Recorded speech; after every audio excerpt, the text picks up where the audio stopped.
The movie begins in the bustling streets of Taiwan, where a young woman named Lucy laughs nervously with her boyfriend Richard. She's hungover, exhausted, and ready to go home. But Richard has other plans. He needs her to deliver a mysterious briefcase to a man named Mr. Young inside a nearby building. Lucy senses something is off. Richard is acting strange, desperate even. And before she can refuse, he handcuffs the briefcase to her wrist. She's trapped, panicking, and dragged into a deal she doesn't understand. When she's forced inside, armed guards seize her, and through the glass, she watches Richard get shot right in front of her eyes. Terrified and confused, Lucy is brought before Mr. Zhang, a powerful and emotionless crime lord. The room reeks of blood and violence. Unable to understand his language, she listens as his translator demands she open the case. When she finally does, inside are several shimmering blue bags filled with strange crystalline powder, a synthetic drug known as CPH4. To prove its power, Yang orders a test. A man snorts a sample, goes wild with energy, and then collapses. It's clear this is no ordinary drug. Moments later, Lucy is knocked unconscious. When she wakes up, she's on an operating table, her abdomen stitched shut. She realizes with horror that the drug has been surgically placed inside her body. She's now a living drug mule. Somewhere else in the world, Professor Samuel Norman, a neuroscientist, is giving a lecture about the limits of the human brain. He explains that humans only access about 10% of their brain's capacity, while animals like dolphins use nearly 20%, which gives them extraordinary abilities like echolocation. His students listen in awe as he wonders aloud, what would happen if someone reached 100%? Meanwhile, Lucy is being transported by gang members to another country. She's terrified and weak, but when one of her captors kicks her in the stomach, the bag inside her ruptures. The drug floods her bloodstream, and suddenly everything changes. Her body contorts violently as her mind explodes with power. She can feel every atom in her body, every vibration in the air, every molecule around her. In an instant, Lucy becomes something new. Her senses expand far beyond human capability. She escapes her captors with effortless precision, killing them without hesitation. The once frightened girl is now calm, focused, and terrifyingly intelligent. Every movement she makes is calculated, mechanical, perfect, inevitable. As Lucy walks through the city, she begins to perceive everything. The sounds of traffic, the heartbeat of strangers, the pulse of electricity through walls. The world is no longer chaotic, it's an intricate pattern she can now control. She heads straight to a hospital,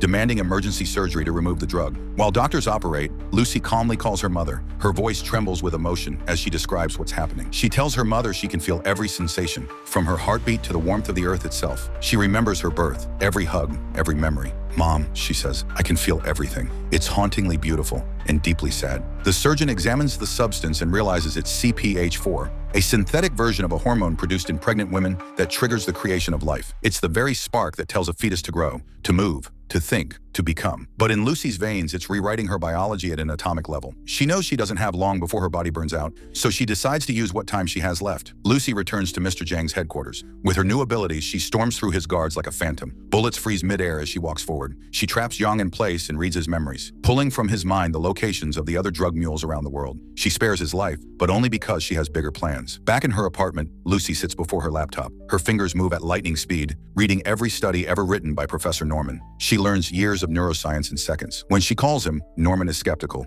until she begins speaking through his TV, phone, and laptop simultaneously. I need to meet you, she says. I'm evolving beyond control. Professor Norman is stunned. He agrees to meet, knowing he may be witnessing the most important discovery in human history. Lucy, now operating at 30% brain capacity, can manipulate her body's shape and appearance. She changes her hair and face instantly, boarding a flight under a false identity to track down the remaining drugs. On the plane, Lucy sits calmly, sipping champagne, but her body begins to destabilize. Her cells can't keep up with the rapid expansion of her mind. Her teeth fall out, her skin ripples. She's disintegrating. Desperate, she consumes more CPH4 to stabilize. For a moment, she vanishes, becoming one with energy itself. When she reappears, she's in a hospital. Her power has surged past 50%. She meets a French police officer named Pierre Del Rio and asks for his help in retrieving the remaining drug shipments. Pierre doesn't understand who or what she is, but something in her calm, almost divine presence compels him to follow. Together, they track down the other couriers, but Yang's men are already on the move, determined to recover the stolen drugs. As Lucy and Pierre race through Paris, cars spin and crash around them as if time itself bends to her will.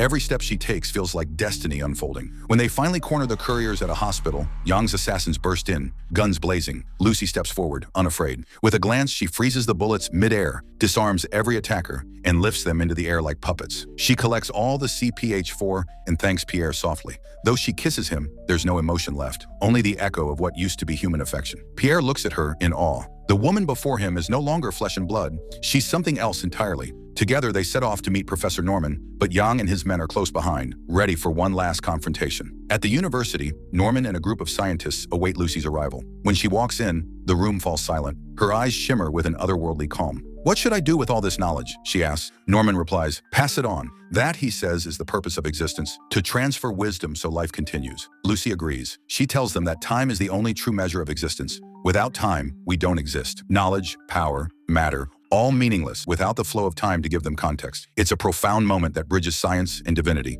Outside, Yang's army storms the campus. Bullets rattle the halls while Lucy begins her transformation. The scientists set up IVS filled with the blue liquid. As she absorbs it, her body begins to dissolve into a black, fluid-like substance. She's becoming something beyond comprehension, an interface between life and the universe. At 70% brain capacity, Lucy's mind expands across the cosmos. She's simultaneously in the room and everywhere else. The walls melt into light. She sees across time, ancient Earth, the birth of life, the rise of humanity. The gunfire outside grows louder. Zhang's men breach the doors, but Lucy doesn't flinch. She's at 80%, her consciousness touching every point of existence. The scientists watch in awe as she begins constructing a massive organic supercomputer out of pure energy. Her skin darkens into black matter as tendrils of knowledge spread through the room, connecting to every electronic device. Her mind drifts back through centuries, through human evolution, through the dinosaurs, through the moment the Earth itself was born. At 90%, Lucy is no longer bound by time. She stands face to face with the first human, touching fingertips in a moment mirroring Michelangelo's creation of Adam. It's the ultimate symbol,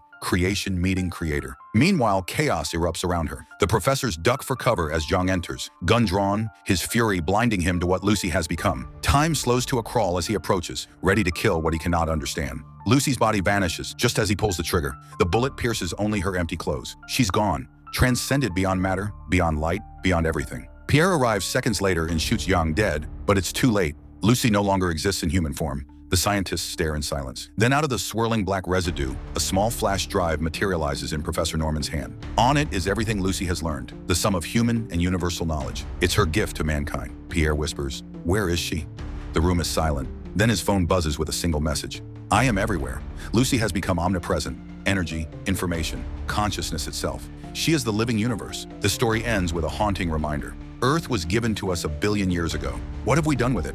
Now that we hold infinite knowledge at our fingertips, what will we do next? Will humanity evolve or destroy itself? If you could unlock 100% of your brain's power, what would you do? Would you become a savior or a god? Tell me your thoughts below. Hit that like, smash, subscribe, and join us again for more epic movie breakdowns, only on Great Animation Recaps.